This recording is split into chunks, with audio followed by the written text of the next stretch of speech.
manusia. Kalau manusia yang mengingatkan kita, itu manusia itu cuman palingan kita sakit hati dikit-dikit aja. Tapi kalau Allah yang mengingatkan, itu bencana luar biasa.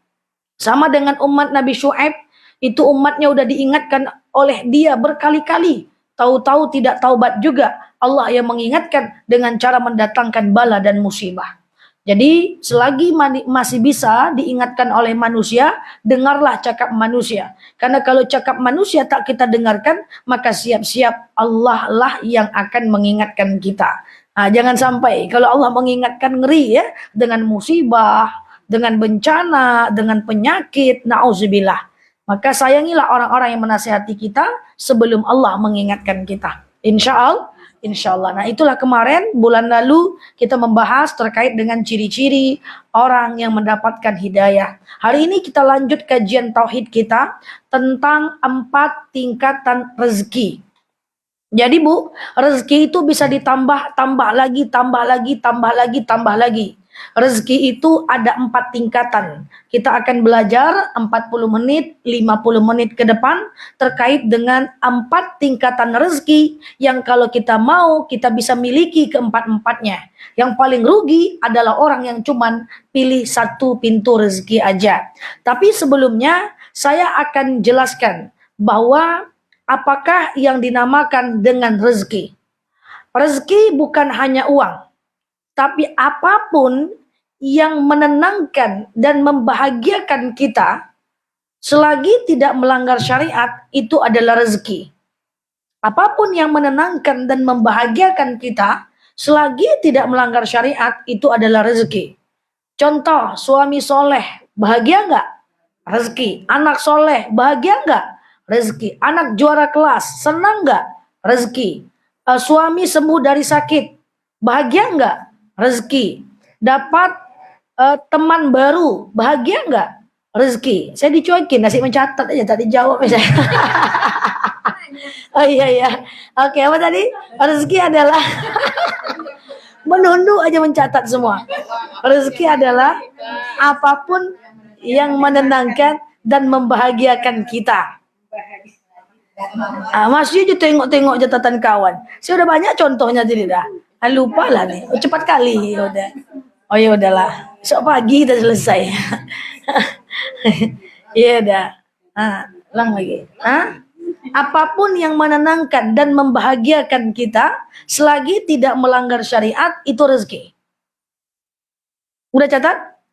Nah, tengok saya lagi. Tengok buku tulisnya. Tak tadi baca tanda tu. Baca ya. Contoh simak. Contoh apapun yang menyenangkan kita. Suami soleh, rezeki. Anak yang tadinya maksiat jadi taubat, rezeki. Anak juara kelas, rezeki. Apa lagi rezeki? Contoh yang tadinya sakit anak sembuh dia, rezeki. Dapat kawan baru, rezeki. Dapat ilmu baru, rezeki. Badan sehat, rezeki. Jadi itu adalah rezeki dari Allah Subhanahu wa taala. Termasuk uang, itu adalah rezeki. Apakah ada rezeki yang tidak menenangkan kita? Ada. Yang dinamakan rezeki yang tidak barokah. Ini sebelum kita bahas 4 tingkatan rezeki.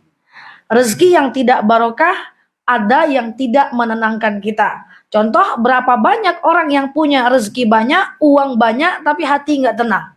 Saya sering contohkan, kadang-kadang dia nggak tahu kenapa dia nggak tenang. Kenapa kamu risau? Nggak tahu dong. Risau aja nyoh. Itu ya. Tidak semua rezeki menenangkan. Rezeki yang menenangkan adalah rezeki yang barokah.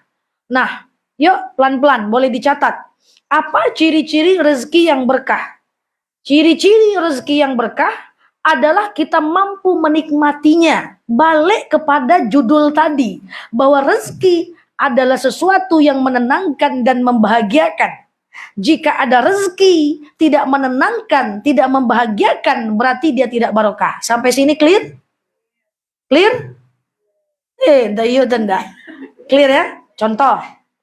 Tadi saya bilang, banyak orang dapat bonus, dapat gaji yang tinggi, dapat uang banyak, tapi tidak menenangkan hatinya.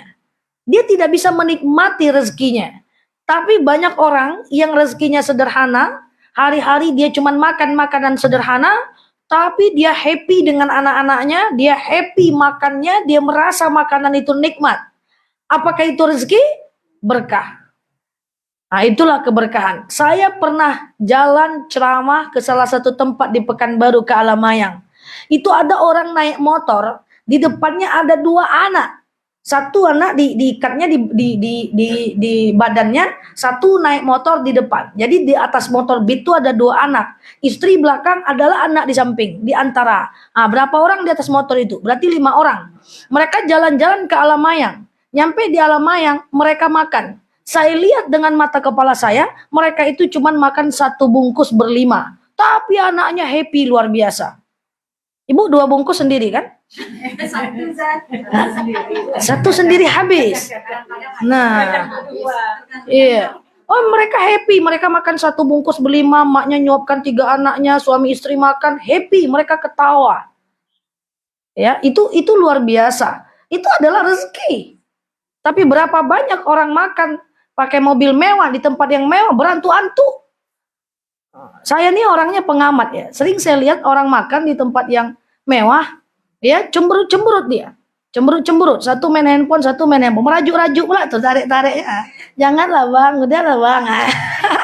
Artinya apa? Rezeki banyak tapi nggak mendatangkan ketenangan. Maka saya udah sering nanya ke jemaah, apa? Ya, jemaah saya udah tua-tua, ibu-ibu tahu seperti ibu-ibu enggak ya? Contoh saya nanya kepada jemaah saya, sebenarnya apa sih yang dicari dalam hidup ini? Yang kita cari itu adalah ketenangan. Karena ketenangan tuh nggak bisa dibeli dengan uang. Itulah rezeki yang berkah. Paham ya? Itulah ketenangan. Jadi, apakah itu rezeki? Rezeki adalah segala yang menenangkan dan membahagiakan kita. Selagi tidak melanggar syariat. Kalau berkhalwat membahagiakan, tapi melanggar syariat. Pacaran membahagiakan, kalau lagi berduaan, lagi happy, lagi jalan-jalan, tapi melanggar syariat. Itu bukan rezeki. Rezeki adalah segala sesuatu yang menenangkan, membahagiakan, selagi tidak melanggar syariat. Nah, apakah semua rezeki adalah berkah, adalah menenangkan? Belum tentu. Banyak rezeki yang tidak berkah. Banyak sekali yang tidak bisa menenangkan kita. Maka kalau pernah, na'udzubillah, kalau kita pernah sampai pada satu titik di mana rezeki banyak, rumah tangga baik-baik aja, uang banyak, hutang sedikit, hutang nggak ada sama sekali, tapi hati tidak tenang, saya pastikan itu adalah ketidakberkahan dari rezeki kita. Maka dia perlu diperbaiki, perlu di maintenance. Oke? Nah, ya, di antara rezeki ada yang berkah, ada yang tidak berkah. Ciri-ciri rezeki yang berkah adalah dia mampu menenangkan kita, walaupun secara jumlah dia cuma sedikit saja. Walaupun secara jumlah dia cuma sedikit saja.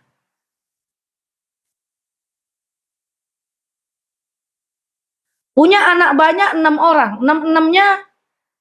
6-6-nya maksiat semua. Apakah itu rezeki? Rezeki, tapi pasti ada yang salah kalau ke-6-6-nya bermasalah. Ada yang masalah dari diri kita. Tapi anak cuma 1 atau nggak punya anak sama sekali. Ya, kemudian suami soleh. Tenang kita, nggak punya anak, kita tenang aja. Apakah itu rezeki yang berkah? Berkah. Berarti rezekinya dari suami. Paham saya ini? Nah, itu yang dimaksud dengan rezeki. Ada yang berkah, ada yang tidak berkah. Yuk kita bahas apa saja 4 tingkatan rezeki. Yang maaf, kita fokus, ini bisa kita ambil ke-4-4-nya. Kalau kita mau. Tentu kita pengen ambil ke-4-4-nya. Rezeki itu milik kita dan tentu dia berkah. Oke? Ini. Yang pertama, ada yang namanya rezeki yang sudah takdir dari Allah. Udah datang dari Allah. Gak usah nyari, dia langsung datang. Allah jamin rezeki kita. Ya, dia sifatnya takdir. Ini rezeki yang paling bawah ini. Kalau mau yang ini aja bisa sih, sekedar hidup. Apa dalilnya? Wa ma min dabbatin fil ard illa 'alallah rizquha. Tidak ada apapun di dunia ini melainkan Allah udah jaminkan rezeki buat dia. Kalau ibu cukup dengan rezeki yang nomor 1 ini, cukup. Ibu hiduplah dengan rezeki yang ini. Contoh, semua udah Allah jamin rezeki di dunia ini. Nggak usah jauh-jauh, Indonesia saja. Covid terjadi di Indonesia 3 tahun, betul? 1 tahun pertama banyak karyawan di PHK, betul? Di Bali ratusan hotel tutup. Di Pekanbaru banyak ponsel-ponsel atau toko-toko mem-PHK karyawannya. Ratusan bahkan ribuan PHK terjadi di tempat kita. Saya waktu COVID, saya ke toko handphone, saya menengok satu lokasi itu menangis berpeluk-peluk. Ya, marketing handphone. Saya bilang sama Koko yang biasa saya beli handphone, kok itu ada orang meninggal ya? Sampai saya kira ada orang meninggal. Semuanya berpeluk-peluk. Jadi di Suzuya itu semuanya berpeluk-peluk. Apa katanya? Itu PHK massal Mbak Nela. Masya Allah seramai itu.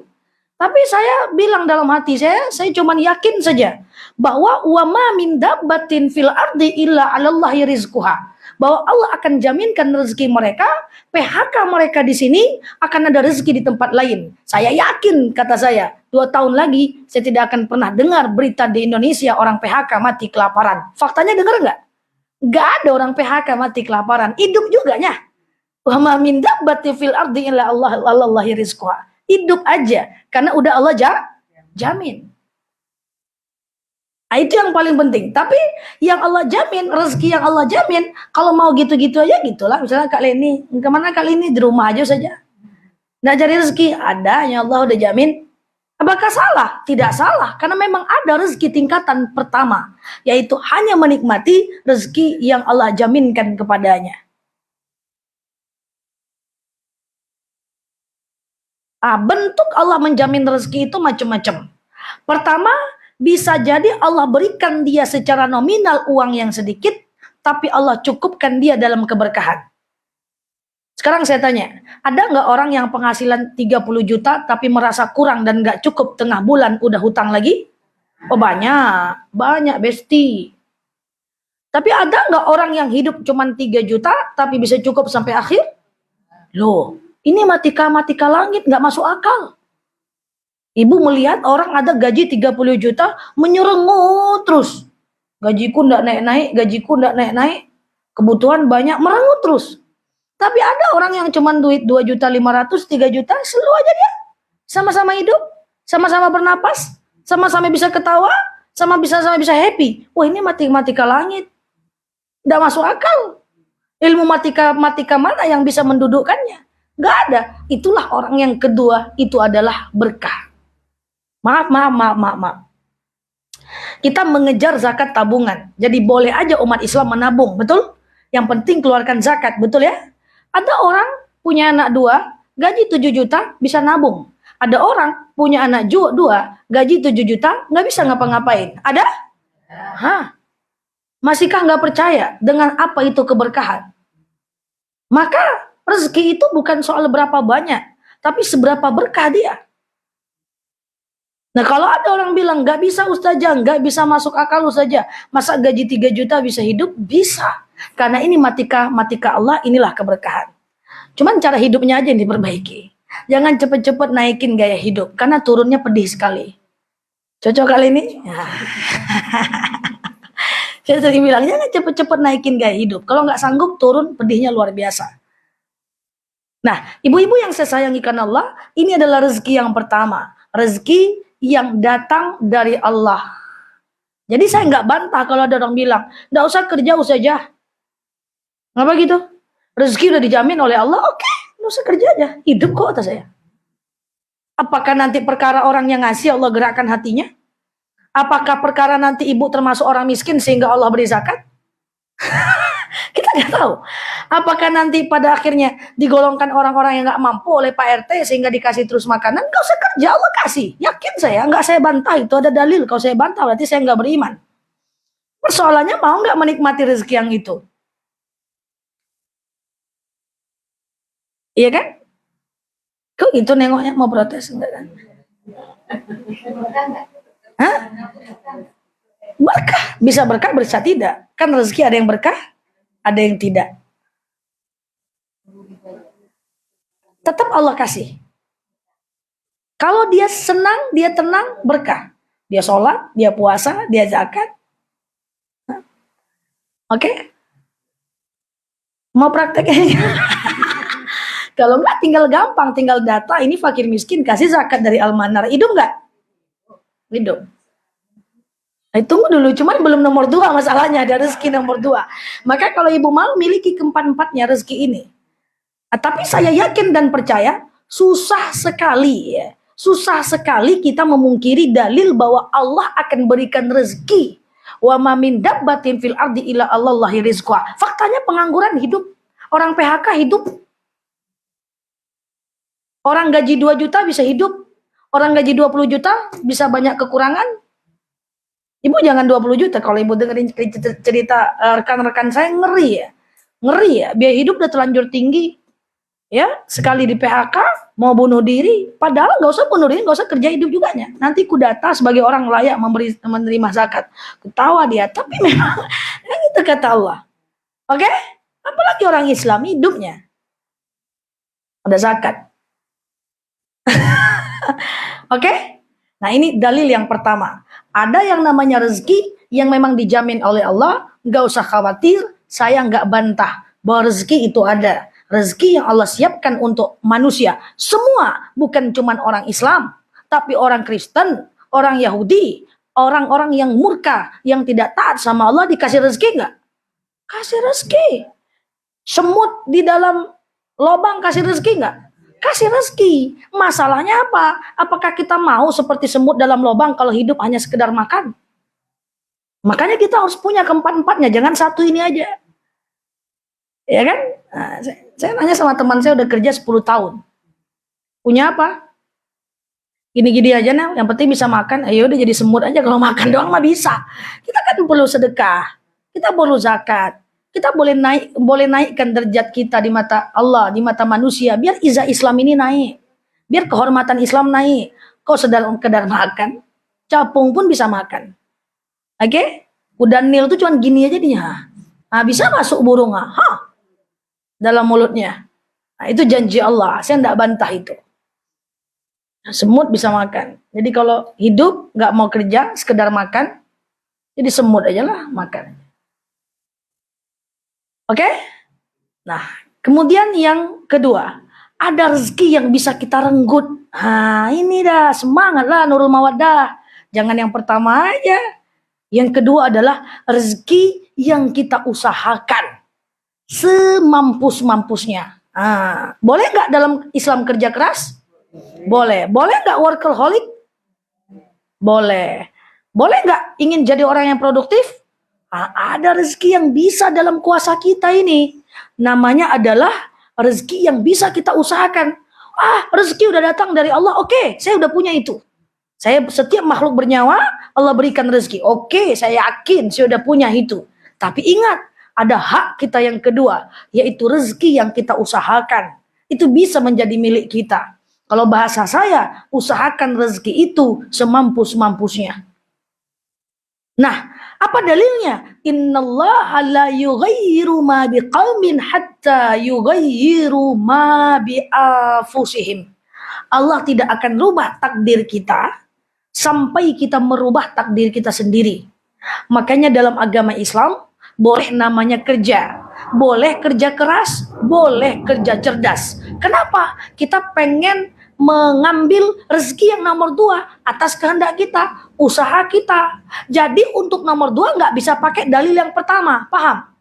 Ada orang kerja keras, ngapain kau kerja keras? Allah kan udah jamin rezeki. Nggak bisa. Kerja kerasnya nomor 2. Dia pengen rezeki yang nomor 2. Yang dia usahakan. Paham? Jadi jangan terbalik-balik. Ada kawan kerja keras, kita bilang, ngoyo. Rezeki udah dijamin oleh Allah. Jawab, itu rezeki yang pertama, besti. Baca dalil sedikit. Allah pernah berfirman. Langsung digempur. Pop. Jadi ustadz lagu ini. Jadi kalau kita bekerja, nikmati. Jackson. Oke. Kalau kita bekerja, kita itu ingin merenggut rezeki yang nomor 2. Misalnya, saya kerja nih. Terus jamaah saya atau ibu-ibu bilang, ngapain ustazah kerja? Kan rezeki udah dijamin oleh Allah. Iya, saya tahu rezeki saya dijamin oleh Allah. Wa ma min dabbatin fil ardi illa 'alallahi rizquha. Tapi saya nggak cuman pengen itu aja. Saya pengen rezeki nomor 2, level kedua. Apa itu? Yaitu rezeki atas usaha saya. Apa dalilnya? Innallaha la yughayyiru ma biqaumin hatta yughayyiru ma bi anfusihim. Maka saya yakin dan percaya bahwa doa diiringi dengan ikhtiar akan merubah takdir. Doa dulu baru ikhtiar. Jangan kerja dulu baru doa, terbalik-balik. Doa dulu baru kerja. Saya ulang, doa dulu baru kerja. Jelas dulu pengen kerja buat apa baru kerja. Kalau sekedar kerja jangan. Contoh, ibu doa dulu. Ibu doanya apa? Misalnya Bude. Bude pengen ini bulan November. Bude pengen umroh bulan November tahun depan. Nah, berarti ini doa Bude. Cek sound. Bude pengen umroh tahun depan bulan November. Berarti itu doa Bude. Sampai sini clear doanya? Clear. Untuk umroh katakan butuh uang 30 juta. Clear sampai sini? Clear. Berarti Bude punya waktu 12 bulan untuk mencari uang 30 juta. Sampai sini clear? Clear. Berarti kalau di breakdown per bulan, berarti Bude butuh duit tak sampai 3 juta. Harus ditabung untuk pergi umroh tahun depan.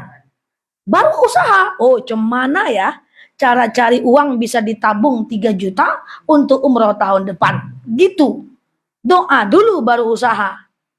Enggak terbalik. Kenapa ke usaha? Usaha aja dulu. Untuk apa? Enggak tahu dong. Anda bisa. Apalagi kalau Bude usahanya niatnya lebih lagi dari umroh. Pengen apa? Pengen jadi orang yang mapan. Kenapa? Biar zakatnya banyak. Pengen ngapa? Ngejar 1 miliar pertama. Kenapa? Kalau 1 miliar zakatnya 25 juta loh besti. Mantap juga ya. Nah, kejar itu. Kok dengar miliar merenggut semuanya. Nah itu maksud saya ya. Jadi itu maksud saya bahwa doa dulu.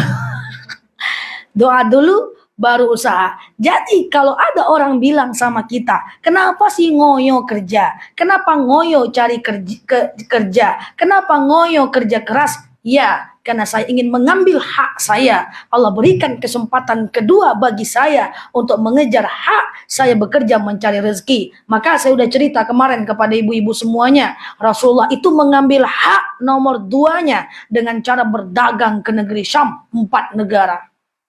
Apakah Rasulullah tidak usah berdagang Allah akan cukupkan? Allah cukupkan. Masalahnya Rasul tetap berdagang. Masalahnya Rasul tetap jualan. Jualan Rasul antar negara. Negeri Syam 4 negara. Palestina, Jordania, Suriah, Lebanon. Itu padang pasir. Antar negara berjalan kaki. Melewati laut, melewati lembah, melewati gunung, bebatuan. Kenapa Rasul seperti itu? Ingin mencari rezeki yang nomor 2. Yaitu rezeki yang dalam kuasa kita. Yaitu kita yang mau usahakan. Paham? Mau rezeki nomor 3 kan? Iya dan enggak. Oke. Ya, itu rezeki nomor 2 ya. Yang pertama udah dari Allah. Yang kedua kita usahakan. Kita dapat dua-duanya. Jadi ibu harus jelas peta mindsetnya. Jangan ibu bingung. Oh, rezeki kan udah ditentukan oleh Allah. Masa kita kerja lagi pula? Itu beda. Kita pengen dua-dua. Kita pengen rezeki dari Allah, kita pengen rezeki dari kita usaha. Walaupun dari kita usaha, nanti ini ada babnya beda lagi. Ada yang namanya rezeki itu naik, kemudian turun. Ada yang slow, baru naik, kemudian turun. Ada yang landai, tapi lama. Itu bagian dari tawakal. Kan idza azamta fatawakkal 'ala Allah. Kalau udah usaha, baru tawakal. Kita yakin ada kehendak Allah di situ. Tugas kita adalah usaha. Paham ya? Mau rezeki yang ketiga. Kalau kita yakin bahwa rezeki datang dari Allah, kita yakin kita bisa usahakan, ada bonus rezeki yang ketiga. Ada bonus rezeki yang ketiga yang bisa kita nikmati.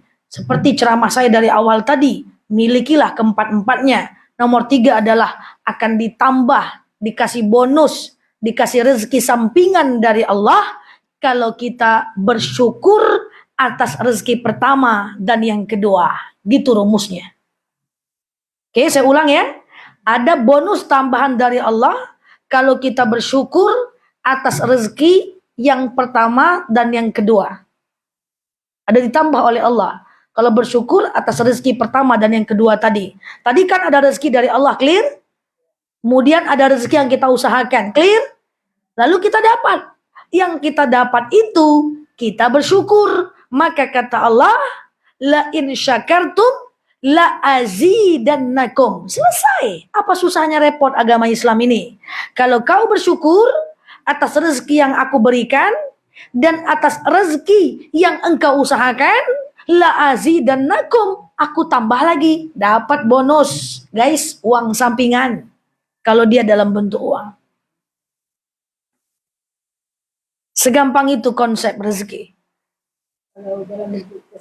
Dalam bentuk kesehatan. Contoh, ibu-ibu yang saya sayangi karena Allah. Ketika kita tahu bahwa yang pertama ada rezeki sehat dari Allah. Oke? Itu given by Allah. Dia nomor satu. Rezeki dari Allah nomor satu. Berarti ya udah, Allah lahirkan kita dalam keadaan sehat. Oke? Ibu apa mau sehat seperti yang Allah kasih aja? Gak usah minum vitamin, gak usah minum protein. Ibu makan telur sampai diare siang malam. Kan kesehatan udah dijamin oleh Allah. Lalu kemudian kesehatan dijamin oleh Allah, dijamin. Itu nomor pertama, rezeki sehat. Tapi apa mau ibu sampai nomor satu aja? Enggak dong. Ibu pengen usaha dong. Masuk rezeki yang kedua. Innallaha la yughayyiru ma biqaumin hatta yughayyiru ma bi anfusihim. Allah tak akan rubah kesehatan kita melainkan kita merubahnya. Tentu ibu lakukan yang kedua. Apa yang kedua? Ibu ingin sehat dengan usaha ibu. Ibu banyak makan protein, ibu kurangi makanan lemak, ibu kurangi gula, ibu olahraga, ibu minum vitamin. Ini adalah usaha rezeki yang nomor 2. Jadi jangan salah-salah. Kamu kok rokok gitu kan? Tenang aja lah, sehat udah Allah jamin. Ya tapi dia nggak usahakan yang nomor 2, nggak bisa. Memang rezeki, memang sehat saya Allah jamin karena Allah lahirkan saya dalam keadaan sehat.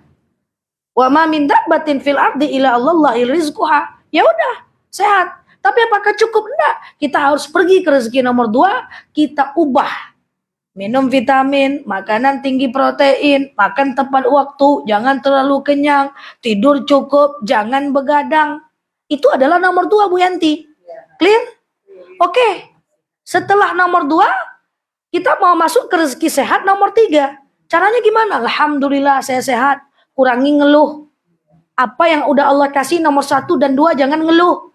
Ini udah latihan, udah olahraga, sakit kaki, sakit lah kemati leko. Ndak dapat nomor 3. Kan nomor 3 tadi syaratnya, aku udah berikan kesehatan nomor 1, aku berikan kesehatan atas usaha engkau, apa yang kau dapat syukurilah.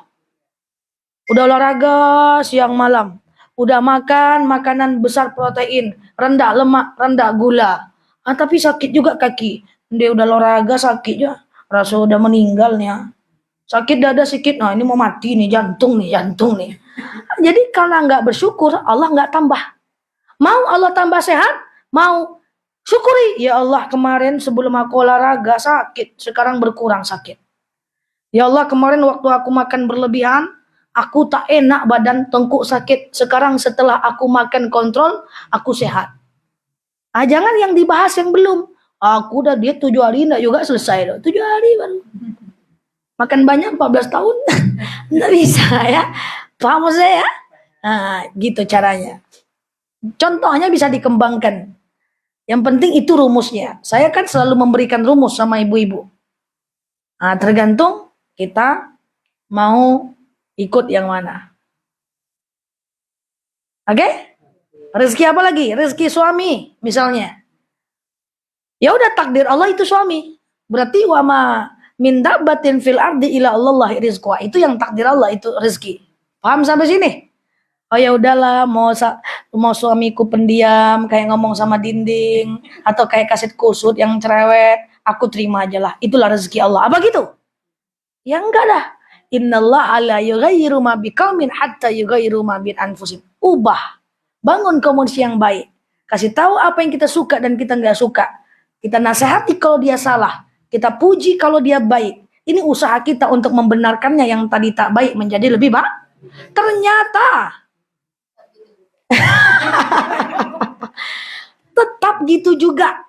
Maka mau Allah tambah rezeki suami itu dengan yang baik, bukan suami baru, tapi ketenangannya. Kan rezeki tadi ketenangan. Maka pakai yang ketiga, la in syakartum la azidannakum. Bersyukur ya Allah. Memang ngomong sama dia macam ngomong sama dinding. Tapi dia ganteng kok sikit-sikit ya Allah. Daripada suami tetangga. Ya Allah. Memang kali dia pendiam atau banyak ngomong. Nyinyir. Tapi dia bertanggung jawab kok ya Allah. Mulai gaya syukur lagi pakai. Karena udah nomor 1 dan nomor 2. Nomor 3 ada syukur. Kalau syukur rezeki Allah tambah. Paham?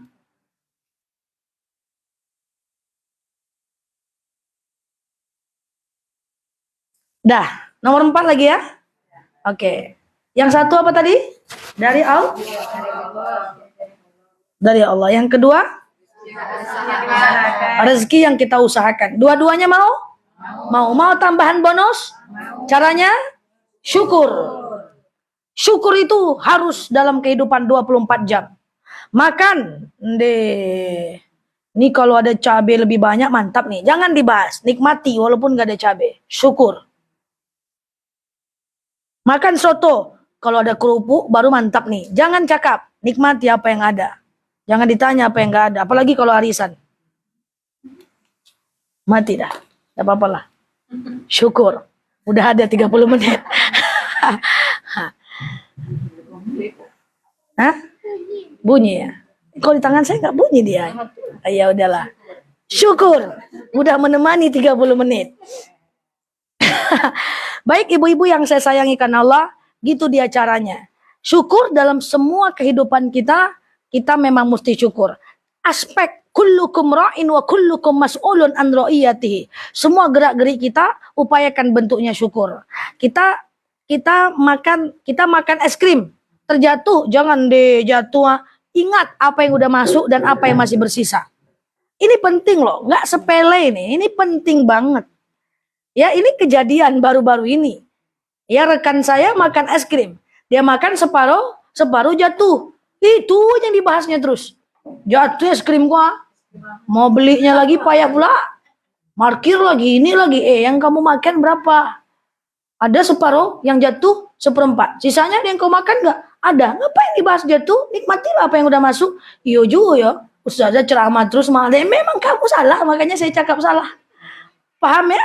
Nah ini yang saya maksud dengan syukur tuh seperti itu. Harus seluruh aspek kehidupan kita.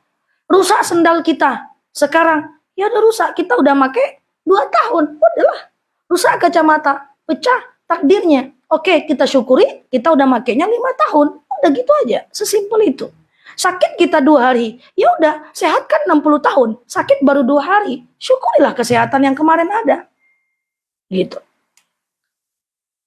Oke? Sakit anak pertama, anak yang 3 kan baik. Syukurilah anak yang baik ini. Jadi jangan fokus dengan yang itu terus. Oke? Terakhir yang keempat. Sebelum kita balik. Yang keempat, kalau mau tambah lagi rezeki, selain yang Allah kasih, yang kita usahakan, yang kita syukuri, tambah 4, rezeki yang nomor 4 adalah kita bisa menambah rezeki kita dengan in ahsantum li anfusikum wa in asatum falaha. Kalau kita berbuat baik kembali kepada kita berbuat jahat kembali kepada kita. Mau tambah bonus rezeki lagi boleh, mau tambah reward rezeki boleh, syaratnya berbagi. Kasih orang sesuatu kita dapat lebih banyak. Dah tuh. Selesai urusan sedekah. Selesai urusan sedekah. Itu aja kunci rezeki dalam hal apapun.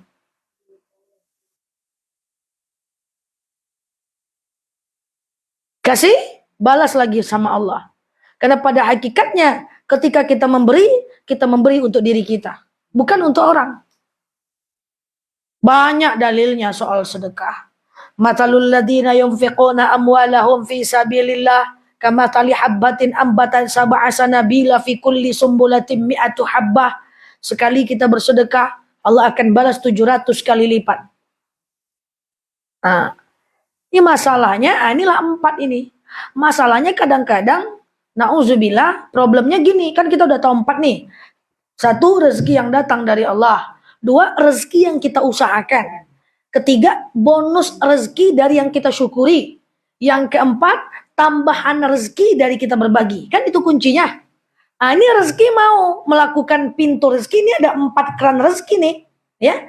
Rezekinya mau melakukan membuka kerannya, nggak mau. Kita cuman fokus dengan rezeki yang pertama. Nggak ada kerja, nggak mau cari kerja.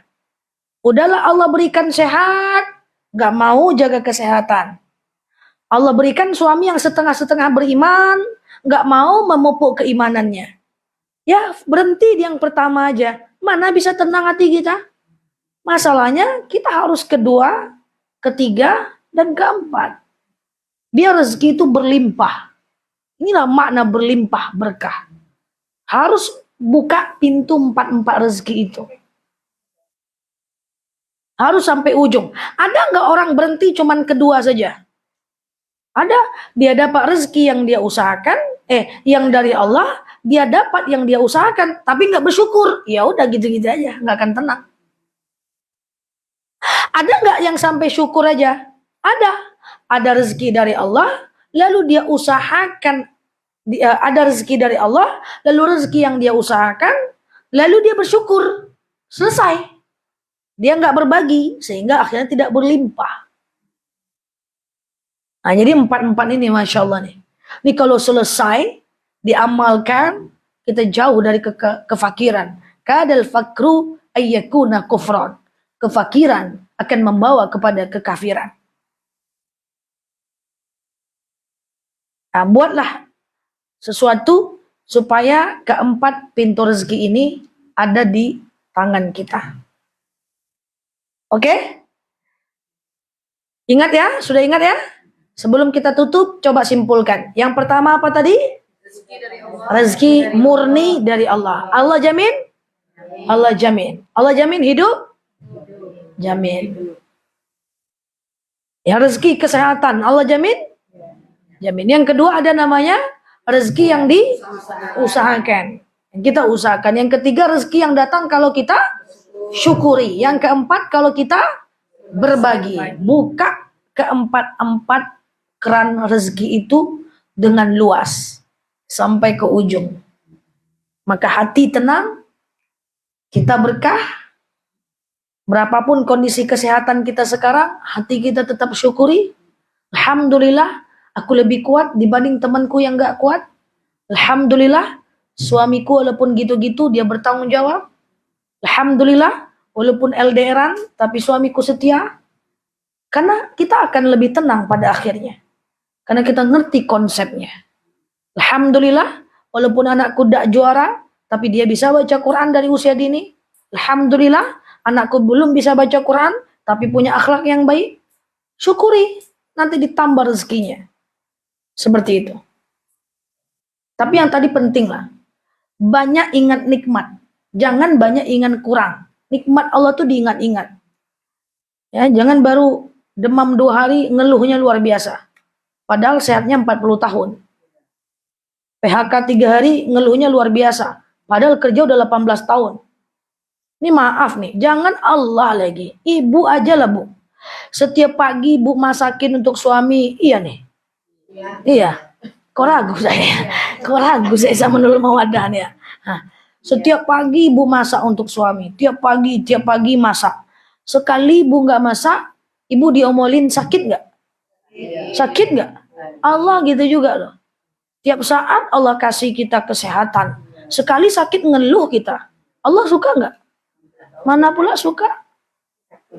Sekali ku sakit baru lebay. Kan gitu kata Allah berarti kan? Cuman la'allakum tatafakkarun. Banyak kita tak mau berpikir. Suami ngasih ibu nafkah bertahun-tahun. Sampai 20 tahun. PHK dia langsung ibu marah. Ibu malantiang. Ibu langsung bempernya balik. Kopleng balik. Abang ini nggak bener. Baru 15 hari dia PHK. Ibu merengut. Ibu marah-marah. Ibu ngomel-ngomel. Sedih nggak suami itu? Sedih. 20 tahun ku nafkahi. Baru 2 tahun aku PHK. Diomel-omelin. Sedih nggak? Manusia aja sedih. Apalagi Allah. Aku kasih sehat 20 tahun. Ku cuman sakit 2 minggu aja. Ngeluhnya luar biasa. Segampang itu. La'allakum tatafakkarun. Yuk kita mikir. Bahwa Allah saja maha pencemburu seperti itu ya. Apalagi Manusia aja tidak maha pencemburu kayak gitu, apalagi Allah. Jadi cobalah berpikir, kita semua, saya ajak pribadi kita, umumnya kita semua, untuk berpikir lebih jernih. Siapapun yang mensyukuri akan disenangi. Saya syukur bukan cuma dengan Allah, syukur juga dengan manusia. Karena syukur itu adalah terima kasih. Kan syukur asal katanya syukran. Syakaro ya syukuru. Kan kalau Bu Yanti ngasih saya, syukran Bu, jazakillah Bu. Terima kasihlah kepada manusia. Siapa yang tidak mampu berterima kasih kepada manusia, maka indikator dia tak mampu bersyukur kepada Allah. Tidak. Dengan manusia aja nggak mau ucapkan terima kasih, apalagi sama Allah. Ya, jadi kayak gitulah. Ibu udah banyak baik sama orang. Sekali ibu baru khilaf, lalu kemudian dia tinggalkan ibu. Lalu kemudian dia hianati ibu. Kemudian dia jelek-jelekkan ibu. Ibu sedih nggak? Nah, gitulah. Allah udah kasih kesehatan panjang, sekali sakit kita langsung tidak bersyukur. Allah kasih rezeki, sekali Allah tarik banyak hutang sebentar, kita langsung ngomelin Allah. Itu tidak bisa. Itu tauhid tidak duduk. Tauhid belum bagus. Maka minggu pertama di Nurul Mawaddah kita selalu bicara tauhid, karena tauhid itu bukan ilmu langit, bukan ilmu langit. Tauhid itu ilmu bumi yang kalau duduk tauhid kita, maka tenang hati kita. Insya Allah. Insya Allah. Jadi nanti kalau sakit aman? Sakit Kak Ima? Slow lah. Kenapa kok slow? 37 tahun aku sehat Ustazah Aji. Masya Allah. Ya Allah. Gitu ya. Oke, semoga bermanfaat ibu-ibu semuanya. Cukup? Allah alam bisawab. Terima kasih. Ada yang mau tanyakan? Kalau ada yang mau tanyakan silakan. Kalau tidak, kita cukupkan.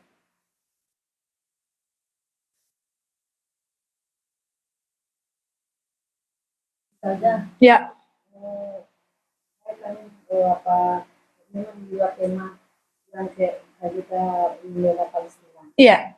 Nah, itu kan sekarang kan kita lihat itu sudah semakin terjepit apa ya rakyatnya tidak bisa berbuat apa-apa lagi saya. Itu gimana tuh saya? Kalau kita menyikapinya, maksudnya kita kan tidak bisa nih bantunya pakai apa. Sekarang kalau kita bantu sekarang juga banyak kayaknya terjadinya yang ngomong-ngomong itu ada mana sebaiknya kita atau ya selain doa tetap kita panjatkan misalnya yang berupa materi yang misalnya yang kita mau nyumbang ya sedikit lah ya saja mana yang tepatnya gitu loh. Karena kita takutnya kita ini kan saya banyak baca reviewnya banyak yang nggak benar.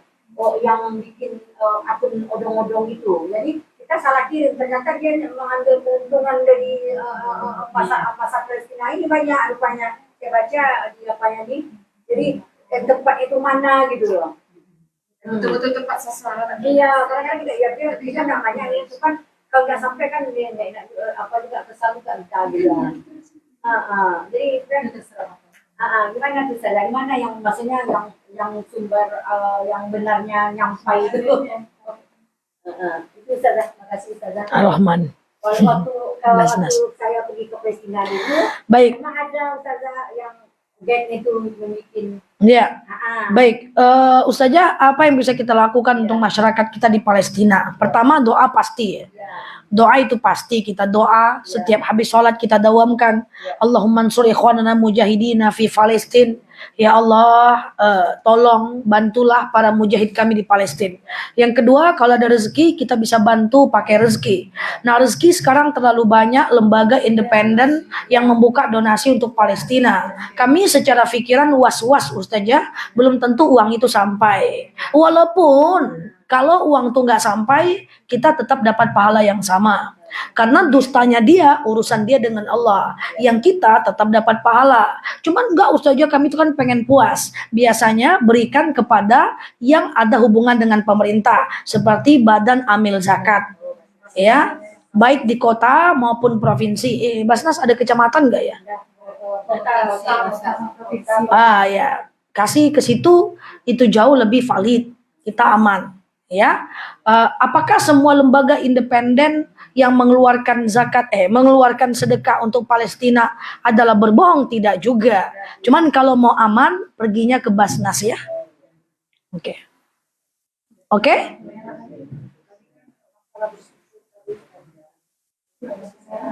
Oke, boleh, boleh.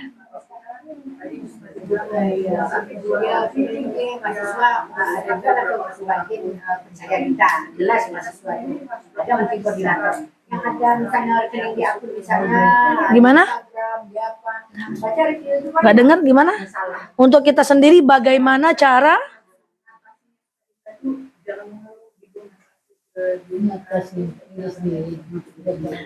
Oh, dilatih. Ustazah, tadi kan Ustazah udah bilang, sehat 30 tahun, sakit, katakanlah setahun, atau sebulan, atau 6 bulan. Bagaimana cara mendawamkan dalam diri kita? Kan gitu ya. Caranya adalah kita latih terus. Setiap punya pikiran, aduh dia sembuh, kok aku kapan ya sembuhnya? Udah kita terima, kita tawakal. Ya, kita terima. Jadi pikiran kita yang kita balikkan. Karena soal seperti itu, learning by doing. Jadi pikiran kita yang harus kita kontrol.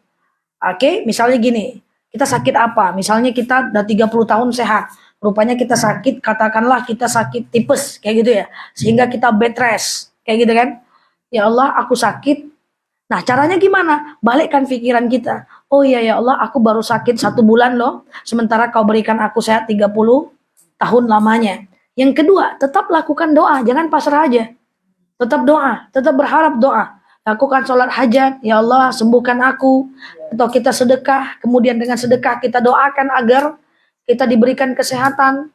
Kita lakukan, minta doa dari orang-orang soleh, minta doa dari guru-guru kita agar kita sembuh. Nggak boleh putus asa. Kan kata Ustazah Nela, nggak apa-apa sakit, nggak gitu. Karena wala tai'asum min ruhillah, tidak boleh putus asa atas rahmat Allah. Yang putus asa hanya orang-orang kafir. Jadi caranya terima dulu, acceptable dulu. Kita sakit, terima dulu. Yang kedua, syukuri bahwa kita sakit baru sebentar dibanding sehat yang udah lama. Terima dulu, syukuri. Tapi kemudian doakan, usaha terus untuk sembuh. Gitu caranya. Karena kalau kita nggak terima, kita bantah, kita makin sakit. Sudahlah fisik kita makin sakit, karena saraf kita nggak tenang, energi kita habis, kita berdosa pula. Terima dulu. Dan yang paling penting kalau ibu tahu rahasia sakit, semua orang yang sakit dan sabar dengan penyakitnya, maka Allah akan gugurkan dosa-dosanya. Nah itu dulu rahasia yang orang tidak lihat. Tapi orang beriman bisa lihat. Makanya orang beriman tuh dia tenang aja. Dia sakit, oke, dia terima. Terima dulu. Mudah-mudahan dengan menerima, dengan mensyukuri kesehatan di masa lalu, Allah bisa sembuhkan dia dan Allah bisa gugurkan dosa-dosanya. Yang kedua adalah doakan, kemudian usaha untuk sembuh. Tapi yang paling penting terima dulu. Menerima keadaan itu penting, karena itulah makna dari tawakal. Ya? Sama-sama. Ya. Jadi masuk nggak dalam konsep ini? Kalau misalnya ada suami itu nggak mau cari kerja, sama istrinya kerja. Itu beda konsep. Sama nggak konsepnya dengan rezeki? Suami nggak mau cari kerja, istri cari kerja, itu beda. La to'ah indal ma'asi. Tidak boleh taat dalam kemaksiatan. Jangan suami nggak mau kaji kerja, terima dulu. Nggak bisa. Harus dibantah karena suami maksiat. Kan dia males nggak mau cari kerja. Nggak bisa kita terima. Kalau kita terima berarti kita taat dalam kemaksiatan. Maka la to'ah indal ma'asi. Tidak boleh taat dalam kemaksiatan. Suami yang tidak mau kerja, suruh cari kerja. Nggak bisa disuruh, carikan peluang kerja buat dia. Karena ini suami maksiat. Maaf, suami jangankan malas kerja. Kerja nggak ngasih nafkah aja dosanya gede. Apalagi nggak kerja sama sekali. Dua dosanya, dosa nggak kerja dan nggak ngasih nafkah. Kalau dia kerja nggak ngasih nafkah, satu dosanya. Tapi dua-duanya gede. Saking wajibnya bekerja bagi laki-laki. Dan wajibnya menafkahi istri, makruh laki-laki bekerja. Makruh laki-laki menikah kalau tidak bekerja. Ali bin Abi Thalib pernah ditolak oleh Rasulullah. Menikahi Fatimah karena belum bekerja. Sampai dia kerja. Begitu pentingnya laki-laki bekerja. Jadi nggak usah konsep tawakal dimasukkan ke dalam laki-laki yang kerja. Suamiku nggak kerja, terima dulu. Nggak kayak gitu konsepnya. Nggak bisa. Salah. Berarti ibu menerima kemaksiatan. Ya artinya apa? Itu kan kalau dia nggak mau cari kerja konsepnya. Beda. Dia udah cari kerja tapi nggak dapat-dapat. Baru konsep yang tadi. Terima dulu. Ya kan? Syukuri dulu kemarin udah sempat menikmati nafkahnya. Baru kemudian doakan dan usahakan. Tapi kalau konsepnya dia yang nggak mau cari kerja, nggak bisa ibu terima. Kalau ibu terima itu ikutan dosa ibu. Karena ibu berarti mengiyakan kemaksiatan dia. Laki-laki bekerja itu penting sekali. Nggak apa-apa, jadi suamiku nggak macam-macam katanya. Nggak bisa. Nggak bisa. Laki-laki mesti bekerja walaupun dia bisa ngasih cuman secukupnya saja. Kalau yang istrinya menerima, Ustazah, terus dia mau ganti kerjaan Iya. Gimana? Istrinya kerja, saya dengar. Nggak bisa. Laki-laki menafkahi istri adalah fardu ain. Laki-laki menafkahi istri adalah fardu ain. Coba apa itu definisi fardu ain? Bisa nggak diwakilkan? Mana bisa fardu ain diwakilkan? Bapak aja lah kerja nafkahi istriku, Pak. Bapak kan orang kaya, nggak bisa. Laki-laki kerja fardu ain atau fardu kifayah? Fardu ain. Sunnah atau fardu ain? Fardu ain tidak bisa diwakilkan itu. Semapan apapun ibu, suami harus tetap usahakan bekerja. Kalau suami sakit, Ustazah, kerjaan. Sakit tentu beda. Iya. Fardu ain mana bisa diwakilkan? Abang aja lah sholat zuhur bang, wakilkan aku 8 rakaat. Nggak bisa. Sama dengan menafkahi istri, itu fardu ain. Istrinya mapan, suaminya pas-pasan. Kasih istri nafkah. Persoalan nanti istri ngasih lebih gede, itu sedekah istri. Tapi akadnya harus satu persatu. Nafkahi dulu istri. 2 juta cuma bisa dek, kasih, terima. Rupanya istrinya miliarder. Nih bang, untuk abang 20 juta. It's okay. Tapi menafkahi, selesaikan dulu. Oke? Ada lelaki tapi dia sakit lumpuh. Nikah dia awalnya dia kerja, tapi karena supaya dia bisa ngurus suami dan anak, emak mertuanya menanggung semua itu. Kalau sakit tidak apa-apa. Kalau sakit lain cerita. Doruriyah. Yang sakit aja boleh matanya doang yang sholat. Iya. Tapi kecuali dia impoten. Kalau impoten haram baginya menikah. Hukum nikah kan 5 kan?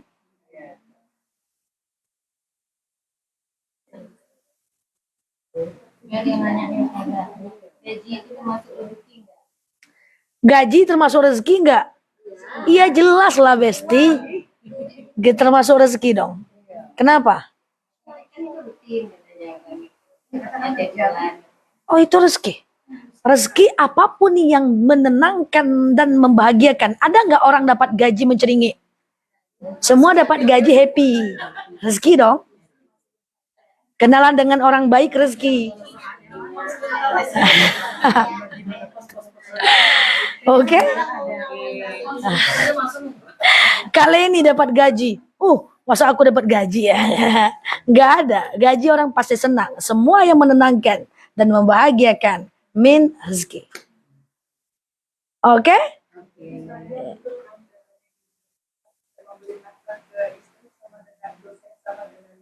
Betul sekali, sama-sama fardu ain.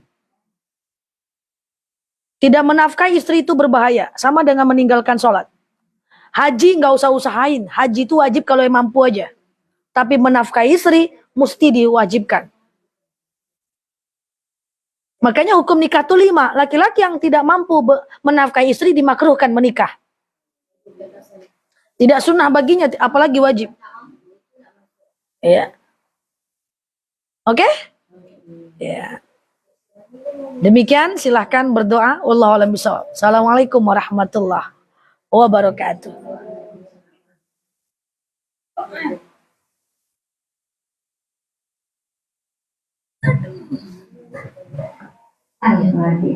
A'udzubillahi minasyaitonir rajim.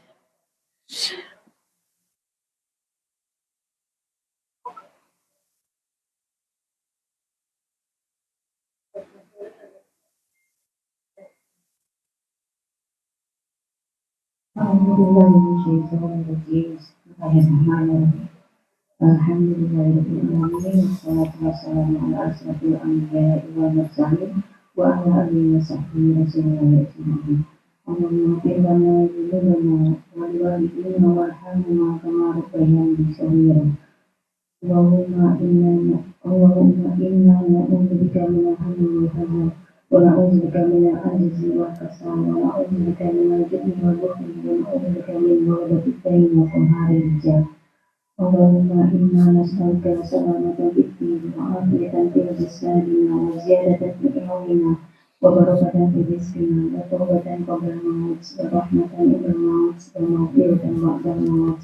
Allahumma hawwin 'alaina fi sakaratil maut wa najatan minan nar wa afwan ila hisab. Rabbana la tuzigh qulubana ba'da idh hadaytana wa hab lana min ladunka rahmah innaka antal wahhab. Rabbana la tuhammilna ma la taqata lana bih wa'fu 'anna waghfir lana